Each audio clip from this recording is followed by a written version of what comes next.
This is the Business Owners IT Podcast with Anthony Gerasch and Ryan Carter, where tomorrow's technology meets today's conversations. Hi, I'm Tony Gerasch. And I'm Ryan Carter, and this is the Business Owners IT Podcast.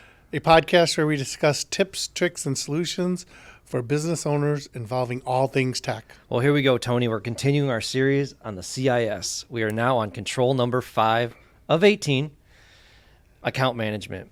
This is where you would use processes and tools to assign and manage authorization to credentials for user accounts, including administrator accounts, as well as service accounts, to enterprise assets and software. Why don't you take it from there, Tony? Sure. So we'll just get on some of the key aspects here, right? So account creation and authorization, privilege accounts, that's going to be your admin accounts, account deactivation and review, that's going to be, the employees that have left or old accounts. They can also accounts, computers have accounts in Active Directory, so it could also be computer cleanup. Access control and passwords, right? So that's going to be access controls. We touched a little bit on previous versions of our previous steps in the CIS. That's where, who has access to what? Are they admins of their computers? Are they admins of the data? What data can they get to? Automated account management.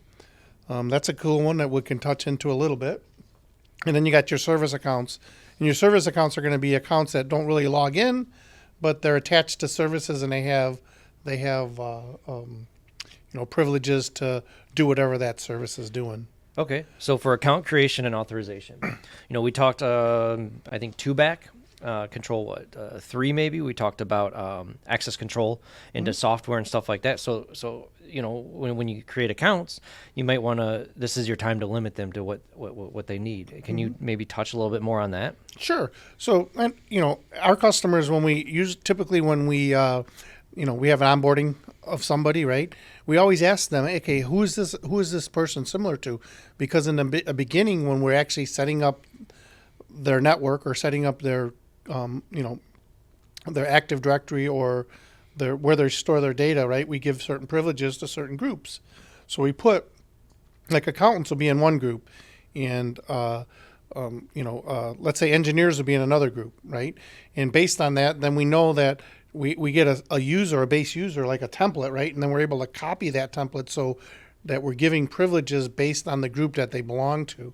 So it's an easier way to do it than, going into every folder, every directory, every whatever, and trying to add a user. So, yeah. So, and then, we also limit who the admins are, right? So only, typically, end users, nobody needs admin privileges. I mean, nobody needs it. They don't need to have admin privileges all day. Even I don't have admin privileges to my computer.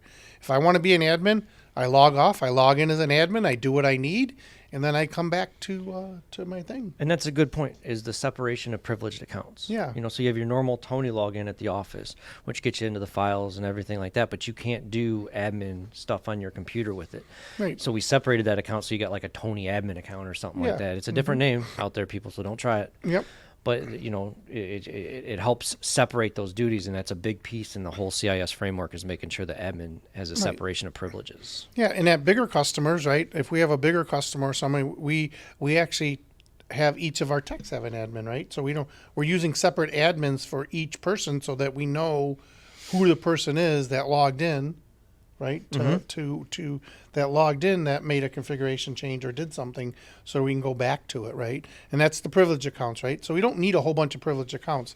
I mean, most of our customers are going to have one privilege account, 2 privilege account, or privilege account based on our techs who are going to work on it, right? Same thing when we get into 365. We're going to have privilege accounts with, and I would say 85% of our customers, I think, we now have 2-factor authentication on even servers, right? I think it's 100% in the cloud, right? We always enforce 2FA on the in the 365 environment, but some customers don't want to buy Duo or whatever for the 2FA. That's a key point is Duo there. If we Tony earlier said that we would, maybe only 1 or 2 privileged accounts for the smaller clients. But if they have Duo, every time someone signs in with Duo, what's it going to do? Oh, that's true. So yeah, with Duo, so if we have one account, right, that's the admin account, right, if we have one account that's admin and we're using Duo, then each tech has their own Duo push, right? Or Duo where it'll push them. So they would have to say cancel, select their name, hit the button. It pushes them the Duo approval. You approve it in the end. So we know that way too. Exactly. Duo logs that. So that Yeah, just makes it, obviously if we had a problem, we can go back and see who made that change or did something at that point in time with the Duo. So that's another way of logging those accounts like we talked about in the one previous. Yeah. And then account deactivation and review. That's a huge one. I don't know how many times I go into new potential clients and you find that they have all these old users, right, that are enabled, that can basically log in. I mean, and they don't change their Wi-Fi, so, that's another thing. You need to offboard people. You need to disable their accounts. You need to do the stuff that you do. I mean, what are our steps when we deactivate somebody? What do we do? Well, first thing is that account's disabled right away. Yes. And then once that account's disabled, we're going to offboard anything that they have that's related to them, their email, anything like that's turned into a shared mail. It's all pulled away from that current account to where it's more company owned. And then the next piece, we can take that disabled user and we move it into usually a disabled users group to where it's only going to sit for maybe 30 days or less, and then we delete it because there's no reason for it to be there. It's not holding on to anything. Yeah. And I think another thing to get into, this is account management is not just what's access to your network, it's access to all of your stuff. So if you use Salesforce, right?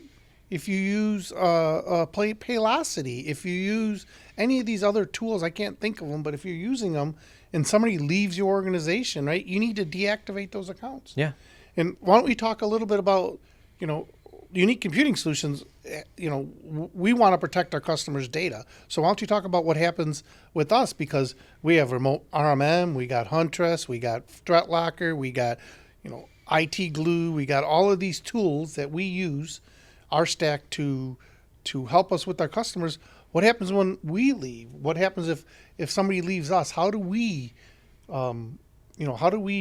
kick them out fast? Oh, that's the beauty of single sign-on. Yeah. We have everything goes to our authentication provider, which is Microsoft, and everything's two-factor. And then also all of our single sign-on tools, like Tony just said, RMM, Threat Locker, Huntress, all of that is also protected with what we call a strong form of authentication, which is usually like a FIDO key. Or now we're testing the pass keys on the phone.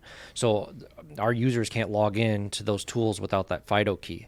And what happens is if they were to leave us, I disable that account, they can't get into it right away. They're kicked out of everything. Yeah. And there's no way they can get in at that moment in time. And, right, they can only get in from our equipment.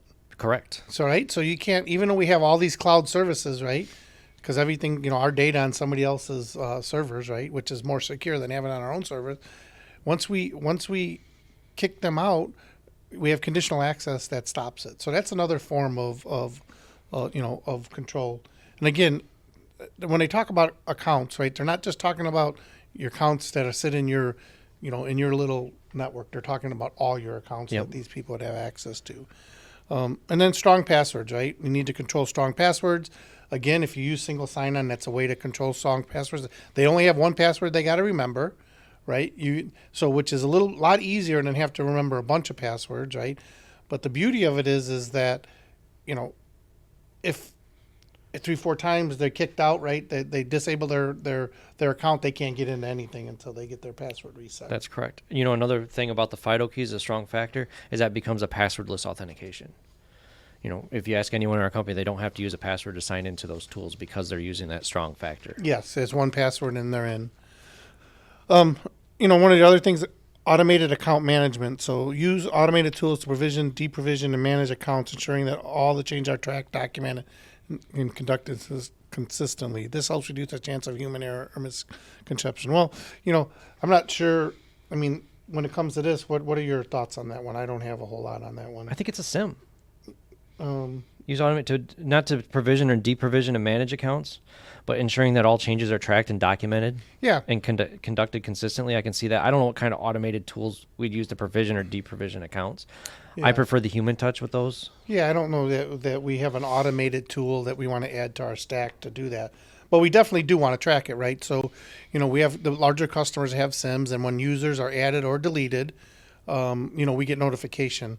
right? So we can make a decision whether that's that's a legitimate user or somebody added a user. It is important to know when users are added, because that's the first thing an attacker is going to do, right? Is add his own account so he can go unnoticed.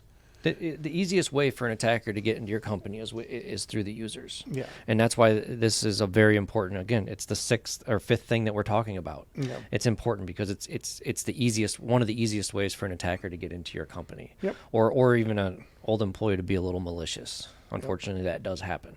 Yep. And then service accounts, again, that's another way, right? You got to keep track of your service accounts. You got to keep track of, to make sure they're legitimate service accounts, right? Because those are a way for a hacker to also create a service account, kind of runs in the background. You don't know that it's going on.